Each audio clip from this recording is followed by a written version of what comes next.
ஆமாம், ரவி சாரை நான் ஃபஸ்ட்டு ஒர்க் பண்ணுறேன். ரவி சார்ட்ட 2-3 படம் ஒர்க் பண்ண வேண்டியது இருக்குது. என்னால் ஜெகநாதன் சார் படமும் பண்ண வேண்டியது முடியல. அந்த நேரத்தில் கேரளாவில் பிஸியாக இருந்தேன், பண்ண முடியல. ரொம்ப லாங் பேக் அவர்கிட்ட பண்ணும்போது அவரே என்ன மாஸ்டர் உங்களை எத்தனை வாட்டி நானும் கூப்பிடுவேன், மிஸ் பண்ணிட்டேன், இந்த வாட்டி மாட்டிட்டீங்கன்னாரு. ஆமாம் சார், உங்கள் கூட ஒர்க் பண்ண ரொம்ப ஆசை. ஏன்னா அவ்வளோ அருமையாக இருப்பேன். எல்லா ஃபைட்டர்ஸுக்கும் ரொம்ப பிடிக்கும். என்ன ஷார்ட் சொன்னாலும் ஒரு 2 வாட்டி ரிகல்சல் பார்த்தாரா, 3 வாட்டி அப்படியே ஒரு ஃபைட்டர் செய்கிற மாதிரி அவர் அழகாக செய்வார். ரோப்பெல்லாம் பார்த்தீங்கன்னா லேண்டிங்லாம் அவ்வளோ அழகாக பர்ஃபெக்டாக இருக்கும். ஒரு லேண்டிங்லாம் ரொம்ப பிடிக்கும். இன்ட்ரெஸ்டிங்காக இருப்போம். அதாவது இது ஏன் செய்யணும்னு இல்லாமல் அதை அவ்வளோ அழகாக பண்ணி காட்டுவார். அது இது வேணும், இது வேணாம், எந்த ஒரு கரெக்ஷன் இருக்காது அவர்கிட்ட.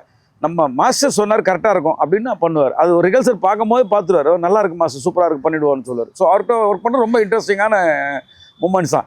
என்ன நிறைய ஆக்ஷன் இல்லையே அப்படின்னு ஒரு வருத்தம் தான் தவிர, இது கதை அந்த மாதிரி சுதா மேம் வந்து கதையை அப்படி கொண்டு போனதால் அந்த மாதிரி இருக்குமே தவிர, பட் அவர்கிட்ட இன்னொரு ஆக்ஷன் கண்டிப்பாக அவர் கூட ட்ராவல் பண்ண போகிறேன். அவர்கிட்டையும் ஒரு ஆக்ஷன் படம் பண்ணுறதுக்கான முயற்சி போயிட்டுருக்குது. கண்டிப்பாக ஜெயம் ரவி சார்ட்ட பண்ணும்போது இன்னும் பெரிய ஒரு லெவல் என்னோட கேரியரில் ஒரு ஜெயம் ரவி சார்ட்ட ஒரு பெரிய ஆக்ஷன் படமாக இன்னொரு படம் அமையும்.